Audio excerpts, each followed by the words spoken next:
Tonight on KGW News.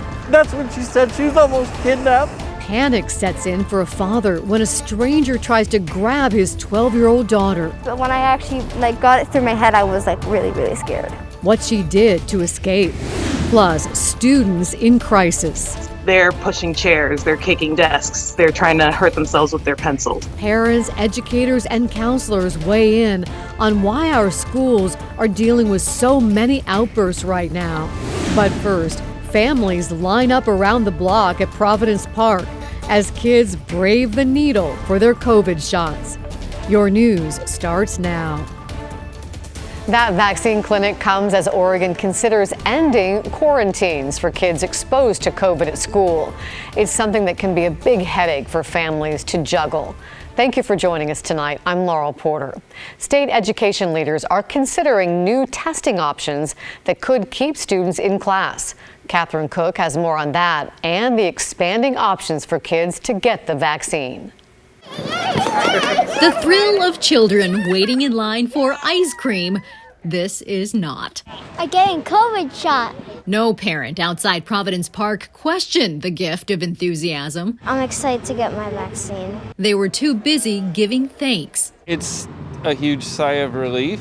It kind of brings everything full circle for me. Providence Health and Services teamed up with the Timbers and Thorns FC to offer the walk-in clinic for kids ages 5 to 11.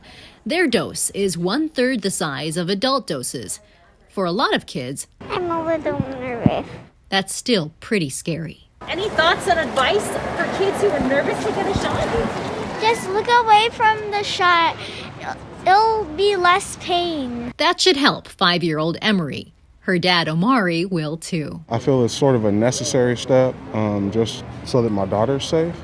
I think that's first and foremost, but just keeping the community safe as well and her classmates that she goes to school with. For kids who aren't vaccinated, state education officials are working on a test to stay program that would do away with mandatory 2-week quarantines after possible exposures if students test negative for COVID. Testing supply will be the factor. We think we have that nearly in place. Oregon Department of Education Director Colt Gill told state lawmakers he hopes to have the test-to-stay model in place in schools by the end of the month. That will further reduce or nearly eliminate quarantines for our students. Those in line are all too familiar with quarantines and the disruptions they bring to the school year.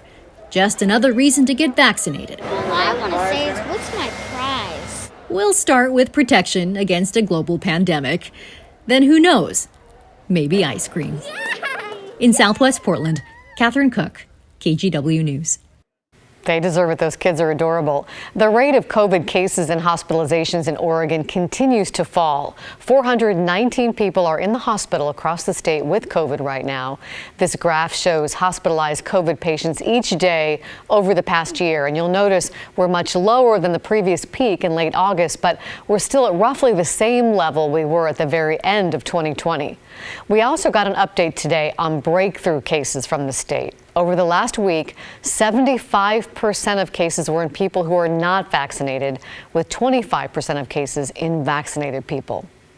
We told you earlier this week how Reynolds Middle School was temporarily moving back to distance learning because they've had so many fights and disruptions in class.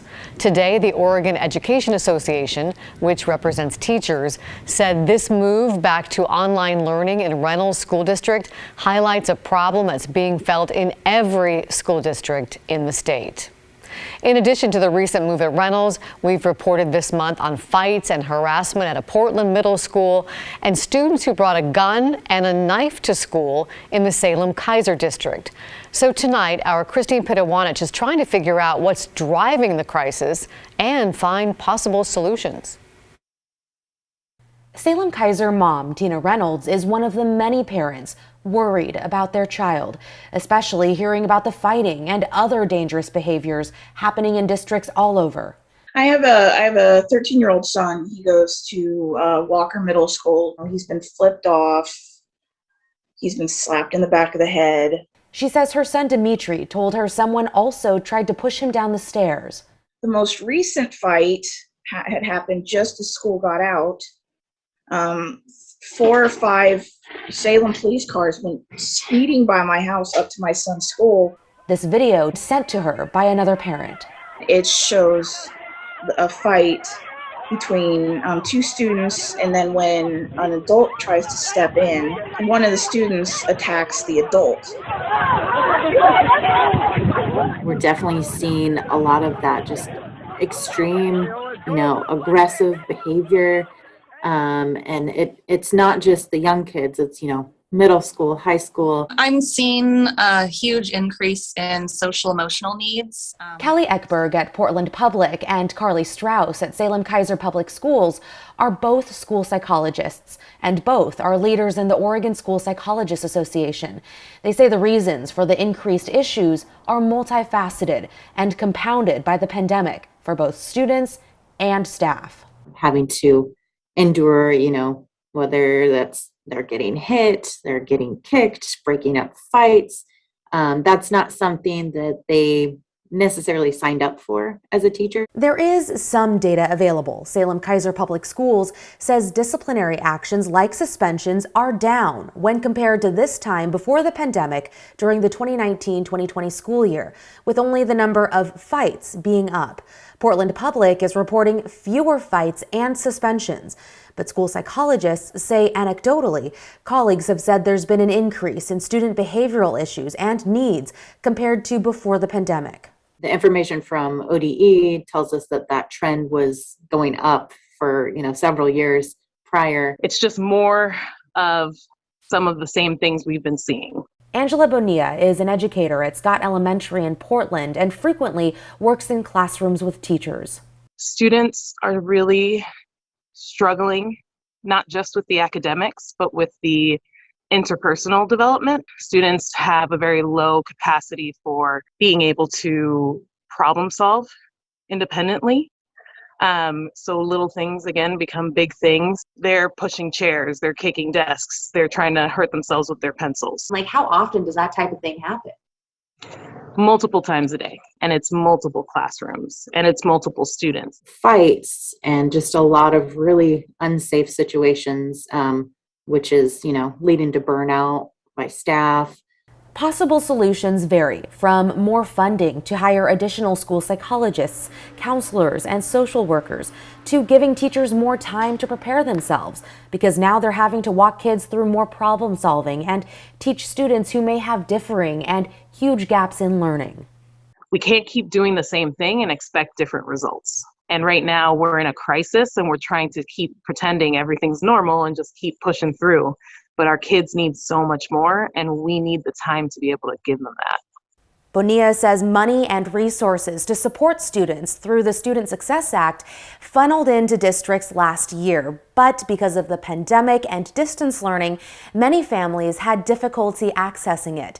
Now, the issue is trying to find enough people to fill the open positions, like school psychologists, counselors, and social workers. Christine Pedawanich, KGW News. There is another resource out there for students who feel threatened or unsafe at school. The Safe Oregon program is run by Oregon State Police. It allows people to report safety concerns in a confidential way. Alma McCarty spoke with OSP to see if they're getting more tips from schools right now. Alma? Safe Oregon is staffed 24 hours a day, 7 days a week. A live person on the other end will get these tips that come in through email, text, phone call, the app, or the website, then determine the best way to intervene. If they believe it's a critical threat, they contact the school or authorities right away to take action. Whether it's a funny feeling, a reason to think twice, or something outwardly concerning, students at most schools across Oregon have a place to go to report it. Some of the tips that we receive they'll even include language that, I don't know if this is serious or not, in the student's own words. And it's, oftentimes about friends or students that they see and they are concerned about. Coral Smith with Oregon State Police, the agency that manages Safe Oregon, says so far this year, the program's received 469 tips. 28% of them are tips of bullying or harassment, which include includes the cyberbullying online. Now that social media is more prevalent than it was in 2017, we see more tips of, screenshots of things like Snapchat and TikTok and, other ways that children are communicating with each other. Fights or threats of violence, she reports, are only slightly up since September 1st of this year when compared to spring 2021. We have seen a decrease from the last school year that was remote, a decrease in tips of suicidal ideation and self-harm. And so that is really good news. Students returning to school, getting more socialization. With that return to school, what they're pushing now is awareness, letting more families know this tool is out there and it works. The fear of retaliation taken out with an anonymous option. There have been multiple instances that we have been able to save lives just by information of, concerned friends or students that, may see or hear something. I asked for a breakdown about which grades are reporting the most. Smith tells me they don't really compile the data in that way because some schools embrace this program more than others, which can result in more tips. And more tips doesn't necessarily mean more danger or threats at a school. Thank you, Alma.